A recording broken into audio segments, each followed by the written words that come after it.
हम और आपको भी कई बार प्रसाद मिलता है, आज भी मिलेगा, भरपेट मिलेगा,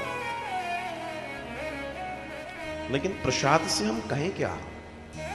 हम प्रसाद से बातें क्या करें? प्रसाद मतलब जो हम डेली पाते हैं, भगवान का भोग ही तो पाते हैं, पहले भगवान को देते हैं, फिर हम झूठन खाते हैं, उससे हम बातें क्या करें?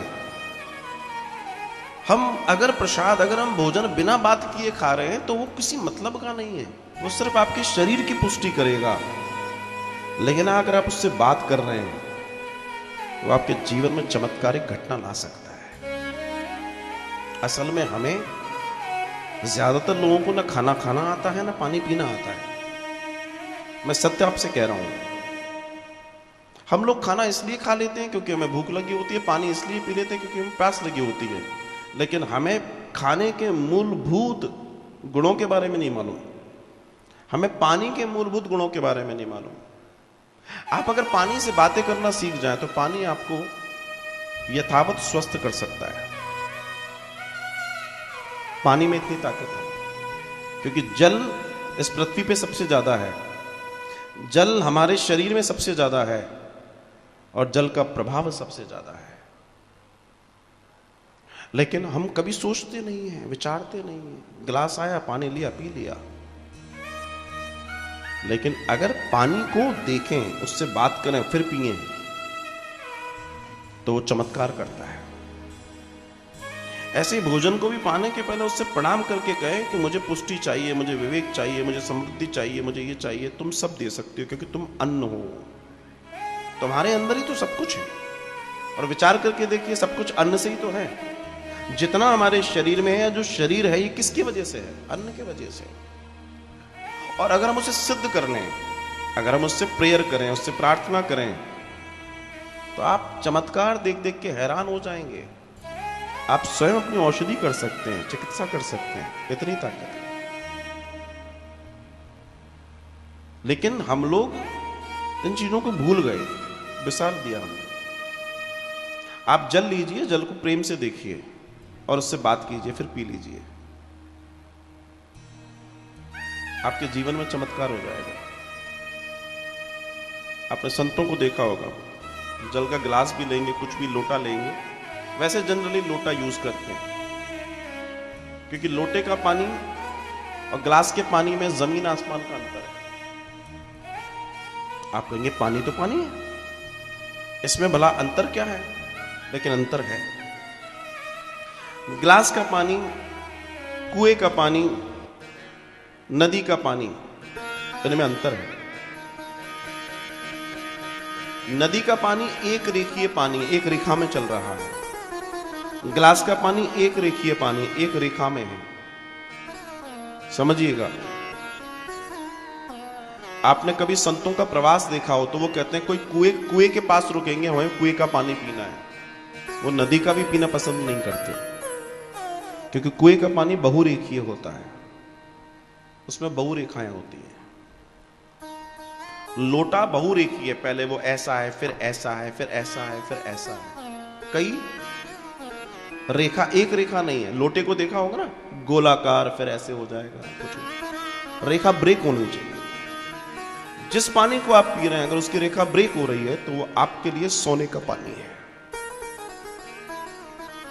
ध्यान रखिएगा, बहुत बारीक चीजें हैं, बहुत माइक्रो साइंस की बात कर रहा हूं मैं आपसे। अगर आप इसलिए हमारे यहां आपने देखा होगा, आज भी जो कई वृद्ध हैं वो लोटा यूज करते हैं क्योंकि लोटा हिंदुस्तानी बर्तन है, ग्लास विदेशी है, भारत का नहीं है। पर्शिया से फ्रांस पहुंचा, फ्रांस से फिर यहां आया है। ये ग्लास भारत का नहीं है। हमारे यहां प्राचीन समय से लोटा यूज होता है और वो इसलिए होता था क्योंकि वो स्वास्थ्यवर्धक है।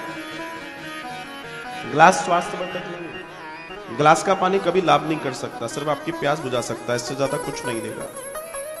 लोटे का पानी जीवन में बड़ा आनंद दे सकता है, आयु देता है, बल देता है, ऐश्वर्य देता है लोटा।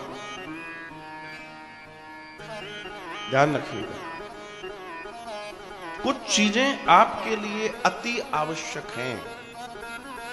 जैसे आप लोग सोना पहनते हैं, क्यों पहनते हैं? अब भाई समझा, अच्छा लगता है इसलिए पहनते हैं और दिखाना पड़ता है कि हम पे है इसलिए पहनते हैं। नहीं, सोना पहनने का एक और गुण है। सोना प्रतिरोधक क्षमता का सबसे बड़ा पावर हाउस है। इसलिए हमारे यहां सबसे शुद्ध धातु किसको माना गया है? सोने को। मुकुट सोने का। सबसे तेज अगर भस्म की बात करेंगे तो उसमें स्वर्ण भस्म होती है। जो लोग स्वर्ण पहनते हैं उनको बाहरी वायरस बैक्टीरिया का प्रभाव सबसे कम होता है। ये सोने की तासीर है कि वो आपकी पूरी बॉडी को कवर कर लेती है, वायरस बैक्टीरिया से बचाती है, स्पेशली ये ट्यूबिफोबिया, टीबी आदि इत्यादि से भयंकर बचाती है। ये सोने का गुण है। कई लोगों के यहाँ भोजन बनता है तो उनके यहाँ सोने की कील रहती है, सब्जी में पटक देते हैं उसको। एक चांदी की कील होती है मोटी और एक सोने की होती है। रोज खाना बनता है, सब्जी की भगोनी में डाल देते हैं, बनने के बाद धो के रख देते हैं। शरीर के लिए वो औषधि है, औषधि। ये ध्यान रखिएगा, ये चीजें इतनी कीमती हैं जिनको समझना बहुत जरूरी है। और ये आनंद देने वाली है, परमानंद देने वाली है। छोटी छोटी चीजें हैं, इनको समझने का प्रयास कीजिए, ये आपके जीवन को महान कर देंगे। तो सोना सिर्फ इसलिए नहीं पहना है आपने कि आपको, इसलिए क्योंकि आपकी प्रतिरोधक क्षमता, आपके शरीर की प्रतिरोधक क्षमता बढ़ाता है स्वर्ण। ये व्यक्तिगत अनुभव की बात आपसे बता रहा हूं मैं, बहुत लाभकारी है। अब जैसे हम लोग पूजा में रहते हैं, अगर आपने सोने की अंगूठी पहन रखी है तो बाकी कई चीजों की जरूरत तो नहीं है, कुशा की भी जरूरत नहीं है। बिना कुशा के काम चल जाएगा, वरना कुशा धारण करनी पड़ेगी। ये अंतर है।